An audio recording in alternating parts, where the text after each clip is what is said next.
Hey guys, today we're on lesson 9.3 and we're going to start with task 1. Alright, so for this lesson we're going to create exponential and logarithmic functions. Alright, so we're going to skip through some of the things in the task. This is one of our minor standards, which means it's not quite as important as some of the major standards, but I do want to make sure that you know how to create an exponential and logarithmic model using your calculator. So let's see what this says. It says create an exponential model from a data set. For an exponential function, f of x equals a times b to the x power.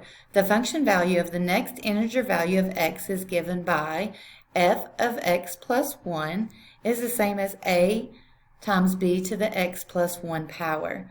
Using the product of powers property, you can rewrite a times b to the x plus 1 power as a times b to the x times b to the first. Alright, so remember your properties of exponents. If you have the same base when you're multiplying, you add exponents. So all they're doing is rewriting this using the product of powers property. Alright, so I'm going to skip down through some of this because I'm not going to make you do this by hand. Alright, so this says Alright, so the table shows the number of newly built house units sold each year in the United States for the years 2011 through 2017. Alright, so we have a table of values. And then it says let h of t represent the number of newly built housing units sold in thousands instead of using the year for the t values. Let t represent the number of years after 2011. Okay. So the first year is 2011, so that would be year 0, and then every year after that. Alright, so they're doing this by hand and they're finding the average so that they can write a function and graph it. I'm going to show you how to use your calculator instead.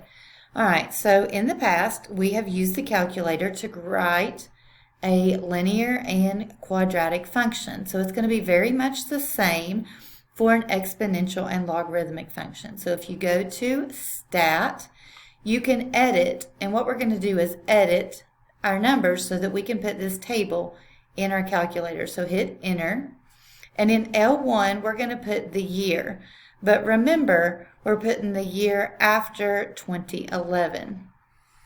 Alright, so it says t values, let t represent the number of years after 2011. So 2011 is 0 years after 2011, and then 12 would be 1, 2, 3, 4, 5, 6. Alright, and so that would represent your years from 2011 to 2017. Alright, and then it also said that the housing units were in thousands. So we don't have to add all of these zeros.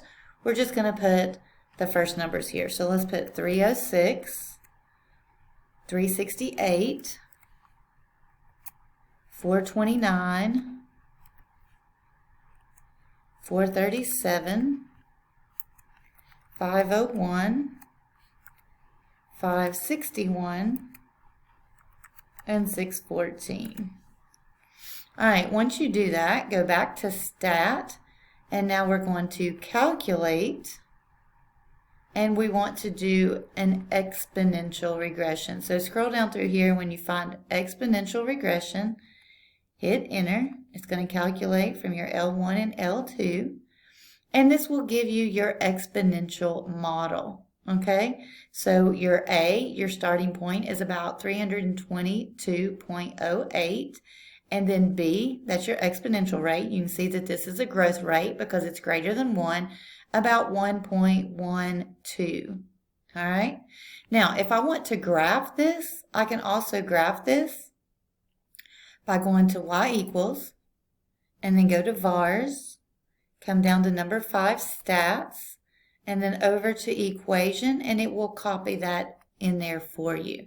So if you want to write down those steps, just hit pause, rewind the video, and go back and do that.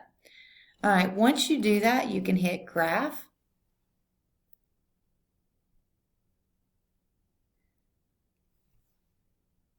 And it takes just a few minutes, but since these numbers are so large, for our x values, we went here, but these values are much larger. So we may have to go to our y value.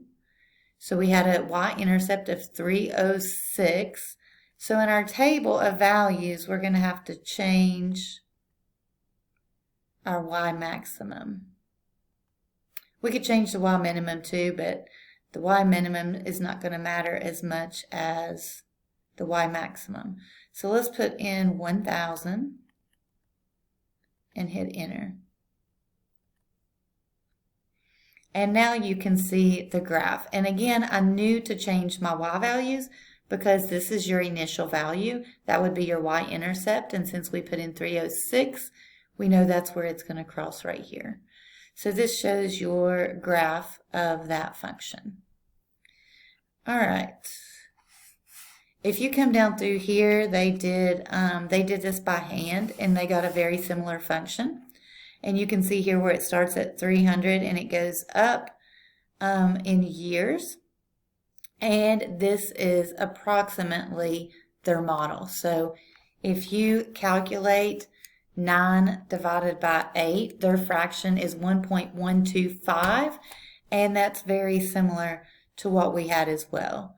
Okay, so this model, their table is just the quadrant 1, and if I change my table over here and just took this instead of 10 down to 7, and I took this up to 6, then my function would look very much like that. Actually, let's just do that. So I can't get rid of my negatives, but I can change this down to -1. And let's change my x's up through, this would be 7. And then let's change my y minimums to -1. Again, you can't have 0 or a positive number there. And let's change this to 600. So it's going to mostly show quadrant 1 now, which means it's going to look very similar to this model here. All right, so we just used the calculator to graph this.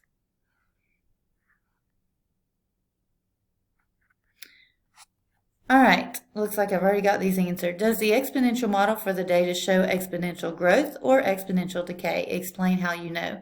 All right, so I already said that this is exponential growth because it's going up and because the b value is greater than 1. So on here it's 9/8. When it's an improper fraction, the number on top is bigger than the bottom. That means it's greater than 1. And up here it shows 1.125, which is very similar to what we had in the calculator as well. All right, I know this because the base b of the exponential function is greater than 1. All right, so it says describe how the function value of the exponential function f of x equals ap to the x changed from one integer value of x to the next. Why is an exponential function a good model for the data set if ratios of constant function values are nearly constant? All right, so because it's growing, it's not linear because it's not a line. An exponential growth, it is growing at a faster rate. So it would just make sense for that to be exponential. All right, this part here is questions based on, well, this question is based on doing it by hand. And the average ratios allows you to have a more representative base. That should be true, but you don't have to know that because we're just doing it using our calculator. All right, so it says this is the value of a in an exponential model. F of x equals ab to the x, always equivalent to the function value when x equals 0. All right, so think about that. B to the 0 power.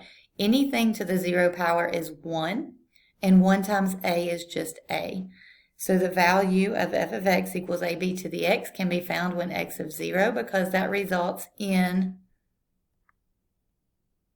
b to the x equals 1. Okay, and again, that's just properties of exponents.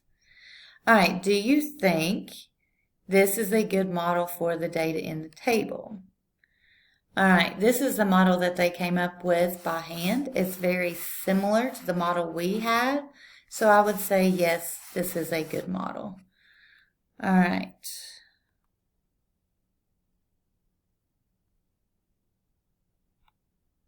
Let's see. Yes, I wouldn't say it's an excellent model because it doesn't fit the points exactly, but it is a good, fairly good model to represent the data. All right, that's all for task 1. If you have any questions, please let me know.